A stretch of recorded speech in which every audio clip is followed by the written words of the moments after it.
ठीक है, तो दोस्तों स्वागत है आपका फिर से आज एक नई वीडियो में। आज हम बात करने वाले हैं हमारे फिजिक्स के जितने भी इम्पोर्टेंट क्वेश्चन होंगे हम आज उनको कवर करेंगे। ठीक, तो मैं पहले ही बता देना चाहता हूँ, जो बच्चे ये चाहते हैं कि उनका फिजिक्स में बेहतरीन स्कोर हो तो इन सारे क्वेश्चनों को देख के एंड में ये निष्कर्ष लगा सकते हैं कि उनको कौन सा क्वेश्चन छूट गया है या कौन सा क्वेश्चन रहा है या नहीं रहा है। ठीक, और बाकी जिन्होंने साल भर कुछ नहीं पढ़ा तो हम सेम पहले वाले वीडियो की तरह इसमें से इम्पोर्टेंट निकाल देंगे ताकि अब वही 5-6 क्वेश्चन पढ़ के आपका काम हो जाए। तो आगे वीडियो को शुरू करते हैं। तो देखते हैं हमारा पहला क्वेश्चन। तो पहले क्वेश्चन में क्या है, प्रकाश का परावर्तन क्या है तथा परावर्तन के नियम बताइए। यानी कि प्रकाश का परावर्तन क्या चीज़ है, उसके जो दो ही नियम होते हैं सबको याद होगा, अच्छी बात है। नेक्स्ट चलते हैं अगला, दर्पण का ध्रुव क्या है। यानी कि हमारे दर्पण दो तरीके से होते हैं, गोल उत्तल दर्पण और अवतल दर्पण। उसका ध्रुव, वक्रता, त्रिज्या, मुख्य अक्ष, फोकस बिंदु और फोकस दूरी, इन सब के बारे में आपको क्या है, इनकी परिभाषा याद होनी चाहिए और इनके सूत्र याद हो तो और अच्छी बात है। चलते हैं हमारे नेक्स्ट क्वेश्चन। तो हमारे अगले क्वेश्चन में क्या कह रहा है कि अवतल दर्पण और उत्तल दर्पण, इन दोनों ही दर्पणों का क्या उपयोग होता है। क्वेश्चन क्या है, प्रकाश का अपवर्तन तथा अपवर्तन के नियम बताइए। उससे अगला क्वेश्चन है हमारा, लेंस की क्षमता को परिभाषित कीजिए तथा इसका मात्रक भी बताइए। ये आपका समंजन क्षमता है, समंजन क्षमता। इसमें क्या होती है, हमारी आंखों की पतली ऑटोमेटिकली सेट जो होती है उससे रिलेटेड क्वेश्चन है। नेक्स्ट क्वेश्चन हमारा, दूर दृष्टि दोष क्या है और निकट दृष्टि दोष क्या है और इन दोनों के ये किस कारण से होता है और इन दोनों को सही करने के जो हमारे उपाय होते हैं वो उपाय क्या क्या हैं। ठीक है, हमारा नेक्स्ट क्वेश्चन है आगे, वर्ण विक्षेपण क्या है, प्रकाश का प्रकीर्ण क्या है और दोनों को समझाओ। यानी कि वर्ण विक्षेपण क्या होता है, जब प्रिज्म में से लाइट निकलती है तो वो हमारी 7 रंगों में बढ़ जाती है, आपको मालूम होगा। और प्रकाश प्रकीर्ण यानी कि प्रकाश का बिखराव किस तरीके से होता है, थोड़ा उससे रिलेटेड है। नेक्स्ट है हमारा विद्युत धारा, विद्युत विभवांतर, दोनों की परिभाषा और दोनों के आपको फॉर्मूले याद होने चाहिए। आगे है अगला क्वेश्चन, ओम का नियम। ओम का नियम क्या है, और प्रतिरोधों का समांतर क्रम होता है एक, और एक होता है हमारा श्रेणी क्रम। दोनों श्रेणी क्रम में सूत्र को स्थापित करने का जो सवाल होता है आपको वो भी याद होना चाहिए। अगला है हमारा विद्युत शक्ति, यानी कि विद्युत शक्ति क्या है और इसका मात्रक और इसका सूत्र, ये आपको याद होना चाहिए। फ्लेमिंग के दाएं हाथ का नियम क्या है, ठीक है। फ्लेमिंग का, अब वो दाएं हाथ हो या बायां हाथ हो, दोनों में कहानी एक ही है, बस जहां पर दायां है वहां पर हमको बायां हाथ लगा देना है। सिर्फ यही शब्द का खेल है, दाएं हाथ की जगह हमको बायां हाथ लगा देना है। आगे, चुंबकीय क्षेत्रीय रेखाएं क्या हैं और उनके मतलब उसके गुण बताने, गुण मतलब उसकी विशेषता कि चुंबकीय रेखाएं कभी एक दूसरे को नहीं काट सकती हैं।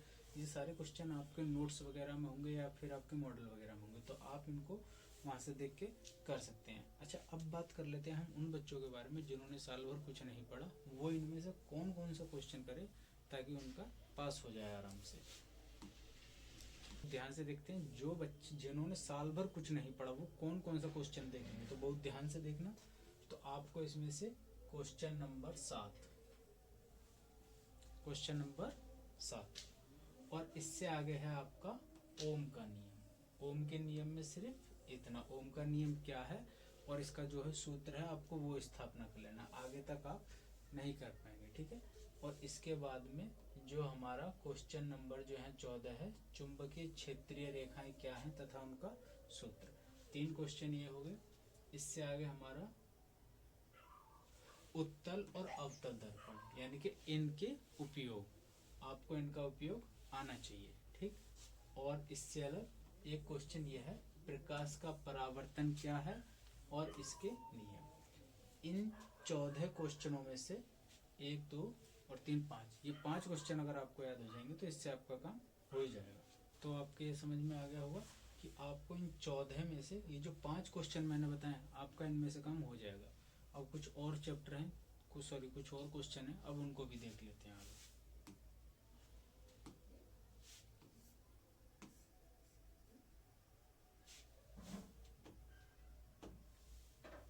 हमारे आगे ये है, क्या है, फ्लेमिंग के दाएं हाथ का नियम तथा फ्लेमिंग के बाएं हाथ का नियम। तो दाएं बाएं मैंने आपको बता दिया, सब एक ही है, बस शब्दों का खेल है।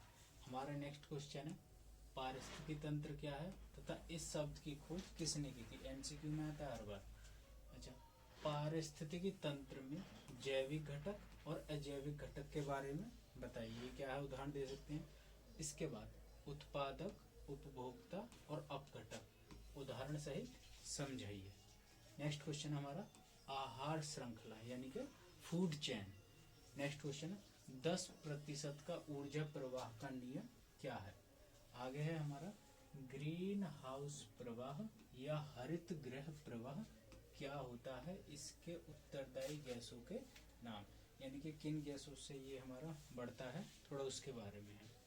आगे हमारा ओजोन गैस में छिद्र क्या है। सॉरी, यहाँ एक शब्द छूट गया हमारा था, ओजोन गैस में छिद्र। ओजोन गैस में छिद्र, ये हमारा एक शब्द है, छूट गया था, टाइपिंग मिस्टेक। इसके उत्तरदायी गैसों के नाम, यानी कि ओजोन की परत में जो छेद हो रहा है वो किस वजह से हो रहा है, जो अंटार्कटिका के ऊपर है। तो ये उससे रिलेटेड क्वेश्चन थे। अब हम बात कर लेते हैं इसमें उन क्वेश्चनों के बारे में जो जिन्होंने साल भर कुछ नहीं पढ़ा, तो इनमें से क्या पढ़ें। तो अब आप ध्यान से देखिए, आपको इसमें से एक तो पढ़ना है हमारा ग्रीन हाउस प्रवाह, ग्रीन हाउस प्रवाह देख लेना है, और एक देख लेना है हमारा उत्पादक, उपभोक्ता और अपघटक क्या है। और तीसरा हमारा क्वेश्चन रहेगा इधर से, सॉरी दोस्तों, यहाँ से भी आपको 4 करने पड़ेंगे, फ्लेमिंग का भी 4 क्वेश्चन यहाँ से और 5 क्वेश्चन यहाँ से, यही 9 क्वेश्चन फिजिक्स में आपका बेड़ा पार कर देंगे। तो इससे ज़्यादा आपको और कुछ पढ़ने की जरूरत नहीं है। सिर्फ जो उन्होंने साल भर कुछ नहीं पढ़ा वो इनमें से कर सकते हैं। बाकी जो अपने परसेंट को सुधारना चाहते हैं तो वो देख सकते हैं इन क्वेश्चनों में से आपको कौन सा क्वेश्चन रहा हुआ। बाकी वीडियो देखने के लिए थैंक यू। मिलते हैं हमारी नेक्स्ट वीडियो में। तो आप मुझे बता सकते हैं कि आप नेक्स्ट वीडियो किस चैप्टर पे चाहते हैं। बाकी ऑल द बेस्ट, मिलते हैं नई वीडियो में।